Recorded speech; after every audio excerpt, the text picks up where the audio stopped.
first thing I saw that morning wasn't the sunrise over my ranch. It was 20 black SUVs rolling through my front gate. They came in fast, throwing dust into the Texas air like a military convoy entering hostile territory. Men in matching security uniforms stepped out one after another, wearing tactical vests and radios like they expected a war instead of a conversation. At the front stood the president of the Homeowners Association. She smiled. Then she pointed toward my house. Take the property. She had no idea who she was talking to. For 22 years, I trained America's toughest Marines. I taught them how to stay calm when surrounded, how to read people before they moved, and how to win battles without throwing the first punch. Those lessons were about to save everything I'd built. My name is Jack Mercer. I'm 56 years old, 6'3", with short silver hair, blue eyes, and more scars than I care to count. Most people notice the scars first. Marines notice my posture. I bought Lone Cedar Ranch after retiring from the Corps. 200 acres outside a quiet Texas town. Rolling pasture, an old red barn restored by hand, white wooden fences stretching farther than most people cared to walk, and a small fishing pond where mornings stayed peaceful. I wasn't looking for luxury. I wanted silence. The ranch had become home to 30 black Angus cattle, 4-quarter horses, an aging border collie named Duke, and a rescue German shepherd called Ranger. Every fence post, every gate, every trail carried memories of years spent rebuilding my life. The neighboring subdivision, Cedar Ridge Estates, hadn't existed when I bought the property. Developers arrived years later. They promised buyers country living. Then they complained about actual country life, the smell of cattle, the sound of tractors, roosters, before sunrise, dust during harvest. Apparently they wanted a ranch as scenery, not as reality. Most neighbors minded their own business. The HOA didn't. Its president, Linda Carver, believed rules could solve everything. Perfect blonde hair, designer sunglasses, expensive boots that had never stepped in mud. She drove a white luxury SUV and treated every meeting like a political campaign. The first letter arrived only weeks after the subdivision opened. It demanded I repaint my barn because the faded red color negatively affected neighborhood appearance. I laughed. The second letter demanded I remove my livestock from shared community views. I laughed harder. The third claimed my entrance gate violated HOA design standards. That one made my attorney laugh. Because my ranch wasn't inside their HOA, not even close. The county survey confirmed it. The deeds confirmed it, the developers confirmed it. Even the original subdivision plans confirmed it. Yet Linda never stopped. Every few months another complaint appeared. Sometimes it involved noise, sometimes fencing, sometimes hay storage, sometimes my American flag flying over the barn. Every complaint disappeared after county officials reviewed it. Still, she kept coming. Over time I noticed something strange. Construction crews working for Cedar Ridge slowly moved landscaping closer to my western fence. Decorative rocks appeared. Trees appeared. Walking trails appeared. Then one morning I found HOA maintenance workers replacing one of my property markers with their own decorative sign. I photographed everything. Old habits die hard. Military training teaches one simple rule. Never ignore small movements. Small movements become large operations. That afternoon I called the county survey office. A senior surveyor named Daniel Ortiz visited 2 days later. He walked every boundary using GPS equipment accurate within inches. When he finished, he frowned. Someone has been relocating visual markers. What does that mean? They're trying to make people believe this land belongs to the subdivision. Accident. He looked directly at me. No, that answer stayed in my head for weeks. I installed additional security cameras covering every entrance, pasture, fence line, and gate. Not because I expected violence. Because evidence beats arguments. Months passed quietly. Almost too quietly. Then county election season arrived. Linda suddenly started appearing beside developers at public meetings. She spoke often about community expansion. She praised shared recreational land. She repeatedly mentioned creating a neighborhood park. One evening I recognized something on the presentation screen. My pond, my barn, my pasture. Displayed as future a green space, I stood before anyone could stop me. Interesting presentation. The room turned. Linda smiled politely. Mr. Mercer. I pointed toward the projected map. Would you mind explaining why my ranch appears inside your future development? Silence. The developer cleared his throat. It's only conceptual. No, I replied calmly. It's fraud. The room became painfully quiet. County Commissioner Harold Benson leaned forward. Mr. Mercer, are you saying that's your property? I handed him certified copies of my deed. So is the county survey. The commissioner compared documents for several long seconds. His expression changed. This presentation is inaccurate. Interrupted. It was an early draft. No, Daniel Ortiz said from the back of the room. Everyone turned. The surveyor walked forward carrying official maps. I completed a boundary verification 6 weeks ago. He placed the documents beside the projection. They don't match.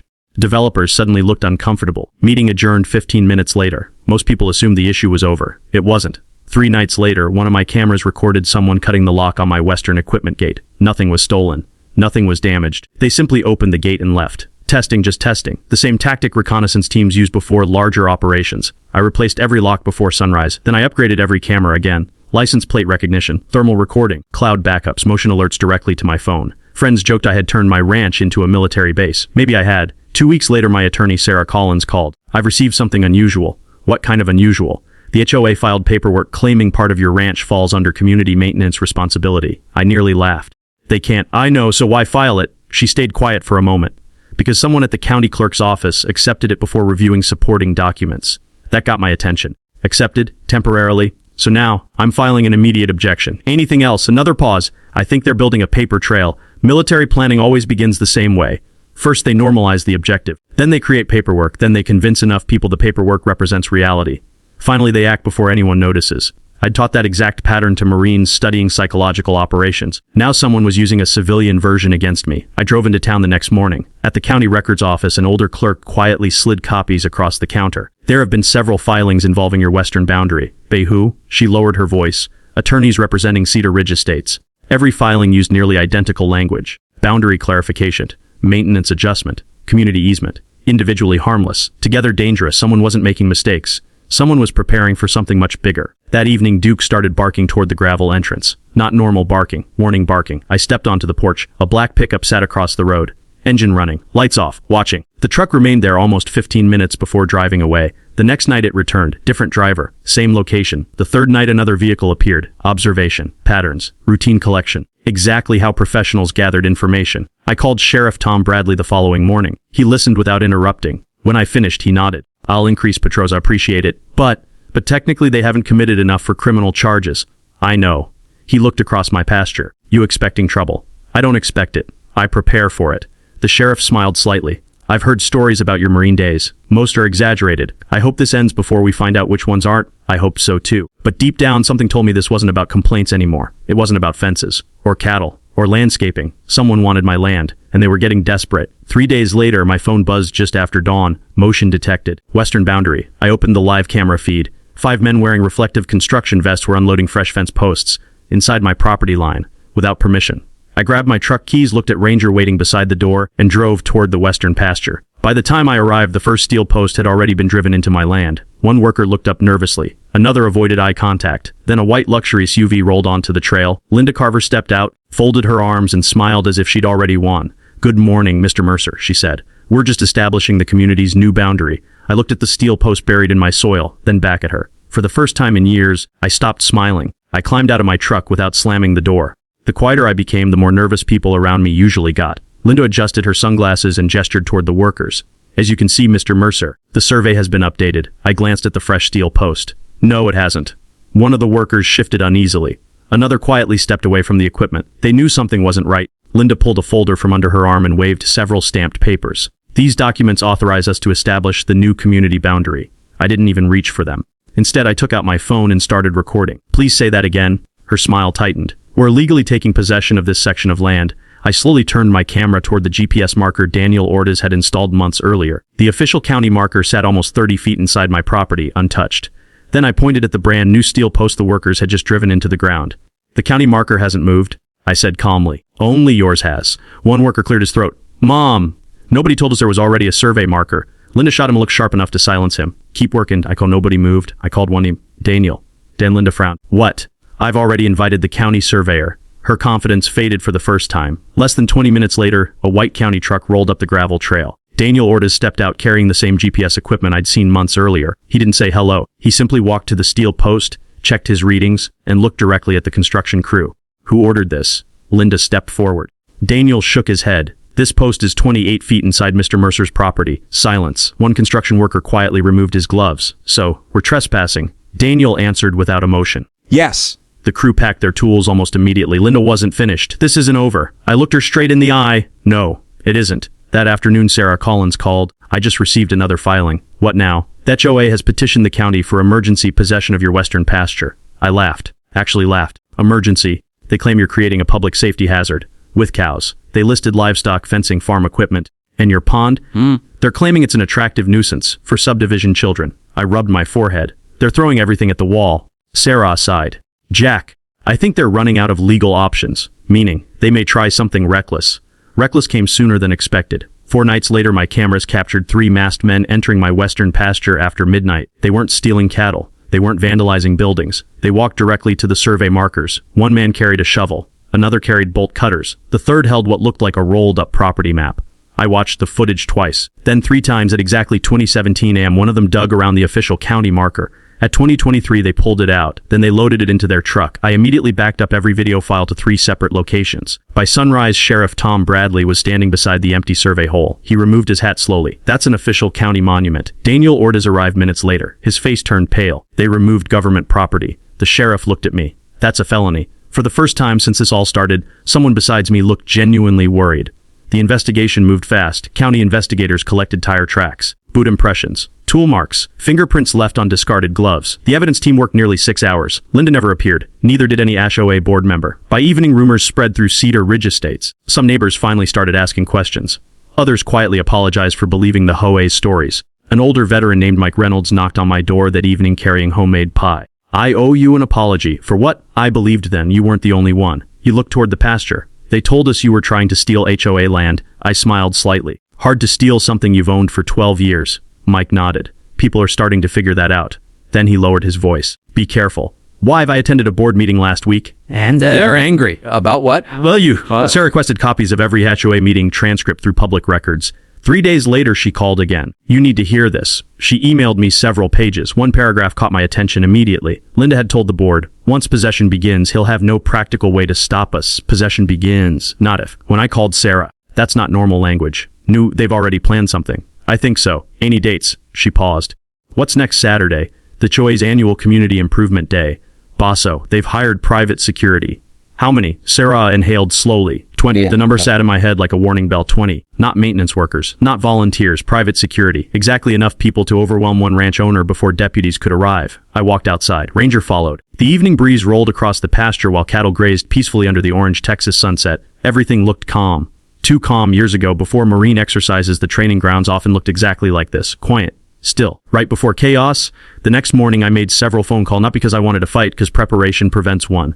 Daniel agreed to be available all weekend. Sheriff Bradley promised extra patrol units. Sarah filed emergency injunctions with the county court.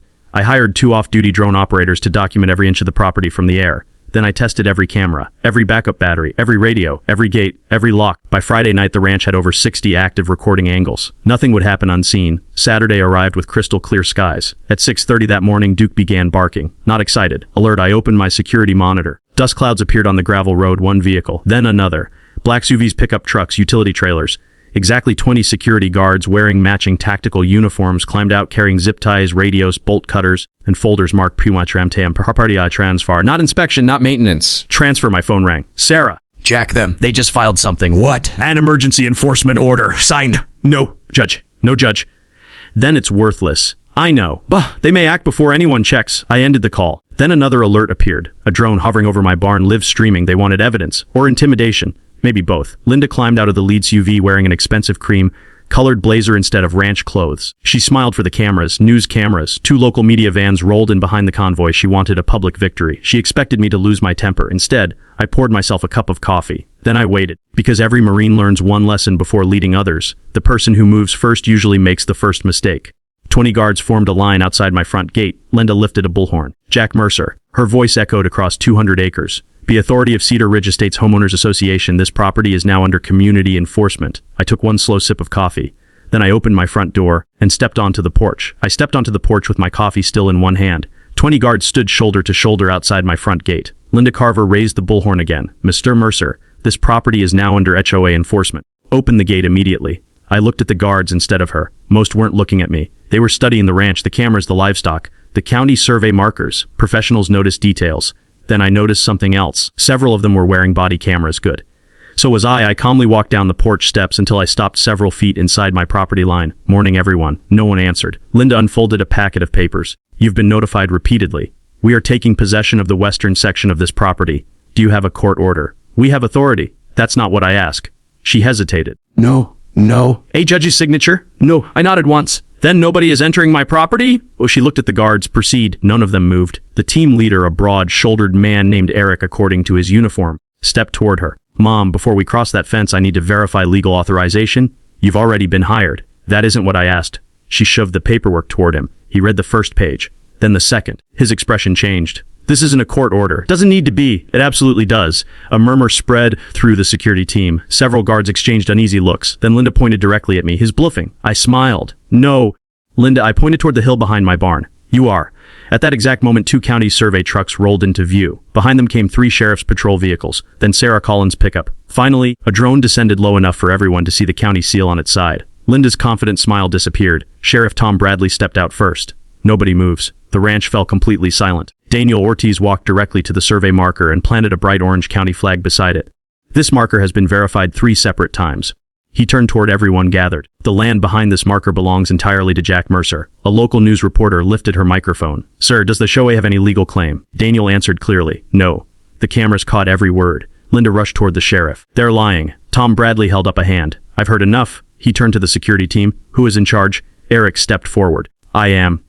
You informed this was a court-authorized seizure. Les, were you shown a valid court order? No, the sheriff nodded. You're free to leave. Eric didn't hesitate. He turned toward his team. Pack it up. Within seconds, guards who had arrived expecting an enforcement job were walking back toward their vehicles.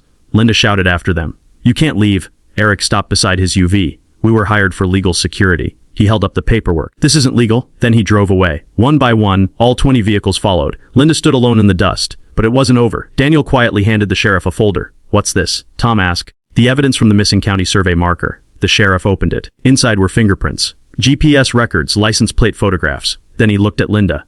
Mrs. Carver. She suddenly looked nervous. You need to come with us? For what? Tampering with government survey monuments, filing fraudulent property documents, and criminal conspiracy. Her face went completely white. I didn't. Tom interrupted. You have the right to remain silent. The news cameras captured every second. The story exploded across local television before sunset. Over the next few weeks, everything unraveled. Emails recovered through subpoenas showed Linda and 2 developers had planned to absorb part of my ranch into the subdivision to increase property values. The fake filings, the stolen survey marker, the construction crews, even the so-called property transfer team. It had all been planned months in advance. The county attorney filed multiple criminal charges. Several HOA board members resigned before the first hearing. Others accepted plea agreements after agreeing to testify. In court, Sarah presented our evidence one piece at a time. Every camera angle, every recording, every document, every timeline. The defense tried arguing it had all been a misunderstanding. Then Sarah played the board meeting recording. Linda's own voice echoed through the courtroom. Once possession begins, he'll have no practical way to stop us. The courtroom became silent. The judge removed his glasses. I've heard enough. Weeks later, the ruling became official. Every fraudulent filing was voided. The HOA was ordered to pay substantial damages, cover all legal fees, and permanently acknowledge that my ranch had never been under its authority. The developers lost their expansion permits. Several county employees who had ignored procedures were disciplined. As for Linda, she was removed as HOA president before the criminal case even finished. Months later, I was repairing a section of fence when a truck pulled into my driveway. It was Eric, the former security team leader. He climbed out smiling. I figured you could use an extra hand. You don't work for the HOA anymore. He laughed. Not after that day. We spent the afternoon replacing fence posts while Duke and Ranger chased each other across the pasture. For the first time in months, the ranch felt peaceful again. That evening I stood beside the pond as the sun disappeared behind the red barn. The cattle grazed quietly. The breeze carried the smell of fresh cut hay. Everything looked exactly as it had the day I bought the place. Some people think strength is about winning fights. 22 years teaching Marines taught me something different. Real strength is staying calm long enough to let the truth do the fighting for you. I took one last look across my ranch. No barricades, no guards, no threats, just home. And some land isn't defended because it's valuable. It's valuable because it's home.